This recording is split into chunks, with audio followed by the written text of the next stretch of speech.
Hello everyone. This one's going to be about the recent shootings in Norway. Now my condolences obviously go out to the families and to the victims of those shootings. And we can only speculate at this time what the motivation was behind them. Such a motivation that we are hearing is that the individual was far right in his political beliefs. He was linked to various far right groups in Norway, and that he carried it out on the ruling political party in Norway because of their policies that are somewhat liberal, shall we say. Now, I've been saying for a long time, as I've said in the previous video, that if you neglect your own people, that will come back to bite you. It will come back to not only bite you, but perhaps destroy you. If this man is convicted of murder, he'll be put away. Well, I say if, he will be. He'll be put away for whatever amount of time. His associates or people who have conspired along with him to assist him in this will also be put away. And I have no doubt whatsoever that it will turn around that it's an isolated incident. The media, the Norwegian government, they will all say the same thing. It's an isolated incident. It's burying your head in the sand or sticking it up your arse, whatever way you want to look at it.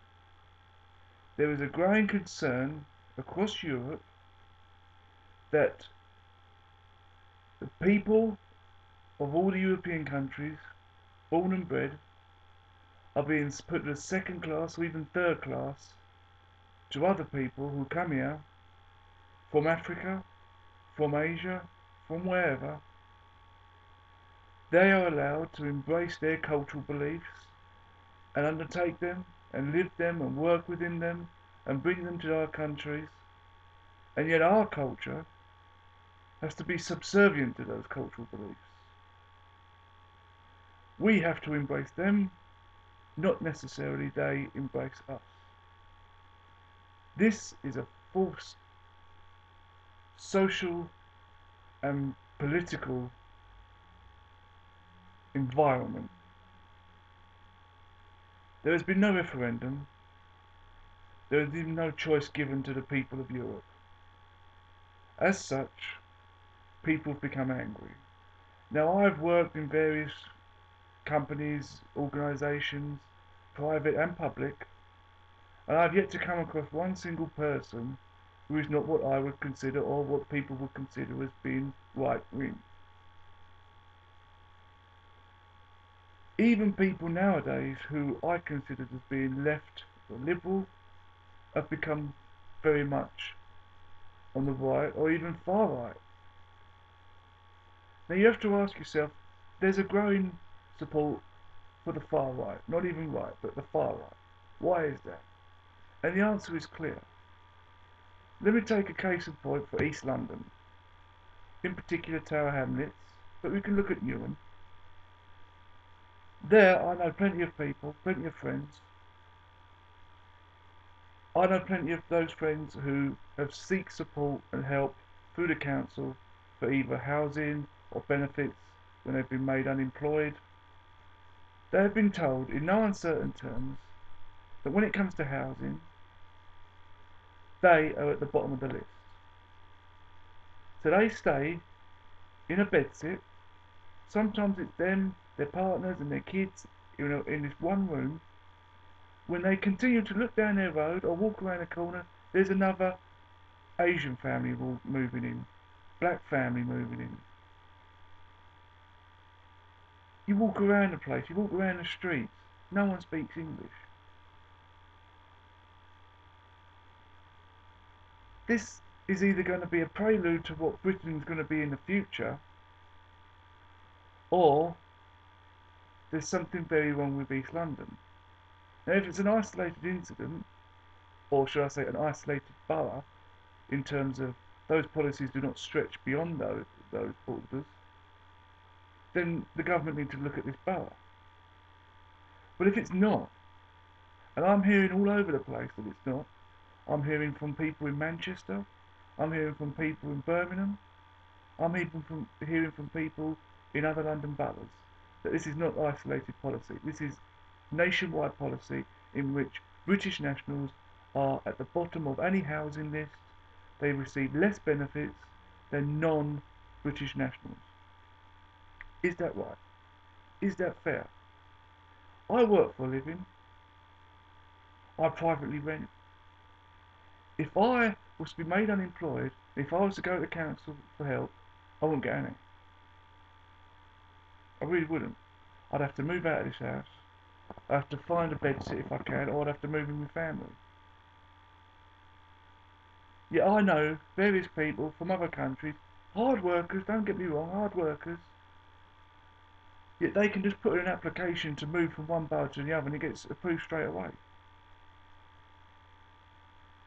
If this in the UK is being repeated across Europe, whether it's across the Scandinavian countries, whether it's across the continent itself, whether it stretches as far down to Greece, Italy, Spain, whatever, whether it goes into Russia, if this is being constantly thrown at people, if these policies is what's standard across Europe, that the people, the indigenous people of those countries, don't matter what colour they are, but the indigenous people of those countries are being put second class to foreigners, then let me tell you something. What's happened in Norway will happen again, and again, and again, and again. It's an absolute tragedy, and I'm not condoning it whatsoever. But you've got to look at the wider picture.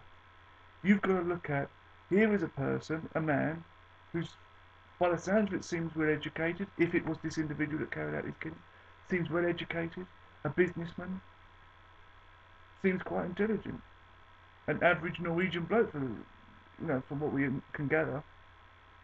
Yet he's had these beliefs. Now people will say he's a madman, he's insane, he's psychotic. But can we all be psychotic? Are we all mad? Because I tell you what, I'm pretty sure what he probably believes is not far from what many of us believe are happening throughout Europe, not just our own country, throughout Europe. I will reiterate again. Governments must look after their own. It doesn't matter if they're in Europe, Africa, Asia. I don't blame the people for coming here, for not changing their culture, for not integrating, for not wanting to do this, that or the other. I don't blame people who come here for taking the mick out of the benefit system, completely fucking rinsing it. Because at the end of the day, if that's what they're like, that's what they're like. The bottom line is, if that is what they're like, they shouldn't be fucking here in the first place. Or they shouldn't be in any European country in the first place. So who's to blame? The government. Who did that guy target in Norway? The government. Yes, he targeted innocent people, but who was the overall that he was targeting? It was the government. It was a government building, and for what intentional purpose I can understand, it was a Labour Party, or I believe the ruling party in Norway. It was their youth uh, weekend or seminar or whatever you want to call it, festival, whatever you want to call it. So he targeted the government. As I said, I can see this happening a lot more. Probably not just in Europe, but in America I know the same thing's happening. Because it's going to be the silent majority, this middle class silent majority, who's made up of workers, taxpayers, who in their mind, and accurately so, have kept this place afloat. It's not the people who claim benefits left, right and centre at the bottom, and it certainly ain't the people at the very top. It's the majority working, upper working class, middle class, whatever you want to call them, that work and work and work and don't claim a fucking penny, but pay into it and pay into it for a lot of other people to take the piss. These are the people you've got to watch out for, because these are the people, and I'll put myself in that as well, who will eventually snap. And when they do, you've got a lot of millions there who are going to be angry. And if they've got nothing to lose, they've got nothing to lose across the board. And this country will find itself in a lot of shit. Because there's nothing worse than a hungry man who can't feed his family, who can't keep a roof over his family, who has got fuck all, being angry and snapping. And I can see this happening. In Norway, the economic conditions weren't as such that I wouldn't actually think that they would have happened in Norway. But in the UK and in a lot of other European countries, and certainly in America, the economic conditions are there as well. So governments across the board, what are you going to do? You're going to treat this as an isolated incident, walk away and blame it on some nutcase? Or are you going to look at the factors that are behind this shooting and what the factors are that could be behind a lot more shootings and a lot more bombings? That's not threats, but that's how I perceive it. Because there's a lot of angry people out there, and there's a lot of people who are struggling to make ends meet. And at the same time, there continues to be an influx from other continents into our continent, rinsing the fucking system and being given priority above our own people. The time for the handouts is gone. British taxpayers' money for Britain. Norwegian taxpayers' money for Norway. German for Germany, France for France, you get the idea. Don't fuck around, look after your fucking own. And maybe this kind of thing won't actually happen again.